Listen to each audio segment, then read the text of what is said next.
ئەم شوێنە دوامەنزڵگای پرۆفیسۆر جەمال نەبەزە کە هەشتی ئەم مانگە لە وڵاتی ئەڵمانیا لە تەمەنی 85 ساڵیدا کۆچی دوایی کرد. شەوی ڕابردووش تەرمی ئەو پرۆفیسۆرە گەیشتەوە فڕۆکەخانەی هەولێری پایتەخت. پێشنیوە ڕۆژ گەیشتەوە سلێمانی و لە دەواازەی شارەوە لەلایەن پارێزگاری سێمانی و چەندین کەسایەتی و نووسەر و ڕۆشنبیرەوە پێشوازی لە تەرمەکەی کرا. دواتر تەرمەکە برایە مزگەوتی ئەحمەدی حاج عەلی و دوای تەوابوونی مەراسیمی ئاینی تەرمەکە برایە گردی شێخ مارف و لەوێ بە ئامادەبوونی کەسوکاری و هاوڕێیان و دۆستانی ئەسپەردەی خاکرا. هانا کوشلەر هاوژینی پرۆفیسۆر جەمال نەبەز لە کاتی بە خاکسپاردنی داوتی خواستی مامۆستا ئەوە بۆ بگەڕێتەوە بۆ کوردستانێکی ئازاد. خواستی مامۆستاەوە بۆ بگەڕێتەوە بە کوردستانێکی ئازاد.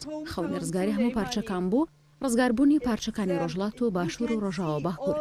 دەبینن لە کوردستان و شارەکە سلێمانی خەڵکی بە جیاوازی بیرروبۆچوونی سیاسیەوە و خەڵکی گەشت پارچەکانی کوردستان ئامادە بوون. ئەمە ژمانای خۆی هەیە جەمال نەبەزی مەزن تۆ ئێستا لە وڵاتەکەی خۆتی.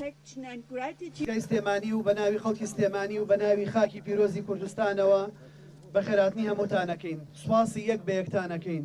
لە پێش شاخانەوە دەبەڕێزەکەیان و هاوسەرە بەڕێزەکەیان و کەس و کار و خانەوادە و خێزانیان هەموو هاوبیر و هاوخەم و خۆشەویستانەی کە لە ساتی بە گیانسپاردنی بەڕێز پرۆفیسۆر دکتۆر جەمال نەبەزەوە تا ساتی ئێستا کە بە خاکسپاردنیەتی لە خاکی پیرۆزی کوردستان لەگەڵ ئەم مەراسیمەیە. پرۆفیسۆر جەمال نەبەز سەرڕای ئەوەی 56 ساڵە کوردستانی جێشتووە، بەڵام بەهۆی نووسینەکانی و بڵاوکردنەوەی وتارە بە نرخەکانی بە کوردی و چەندین زمانی تر ناوی ئەو بیرمەندە هەمیشە لە گۆڕاپانی ئەکادیمی و ئەدەبی و سیاسی کوردستاندا ئامادەیی هەبووە. کە پیاوێکی زانا و پیاوێکی لەهاتوو، پیاوێکی دڵسۆز و پیاوێکی دوور لەگە هەموو جۆرە گەنگەڵیەک بوو و ئینسانێکی پاک و ڕەوشت بەرز و دڵسۆزی ڕاستەقینەی کورد و کوردستان بوو. دەورێکی گەوریان هەبوو لە وشارکردنەوەی خەڵقی کورد، میلەتی کورد، ئینسانی کورد لەبەرەوەی خۆی بناسێ، بزانێت چییە، ڕەشەڵێکی چییە.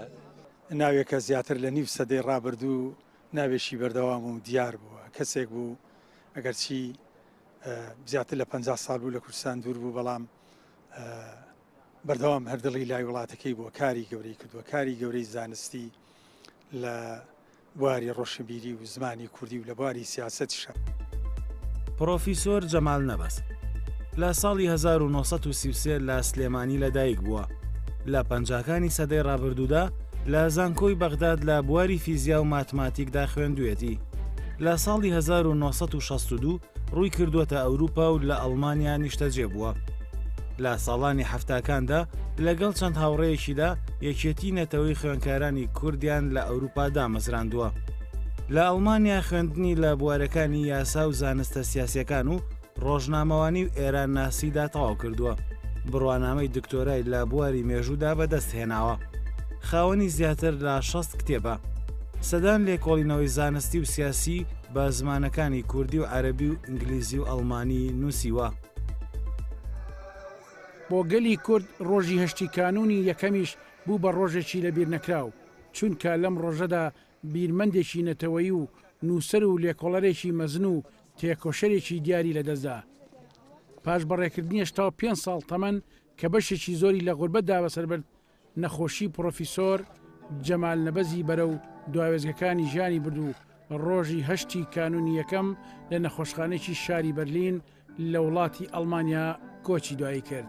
عەبدوڕەحمان ئەبوبەکر، کێنێن سلێمانی.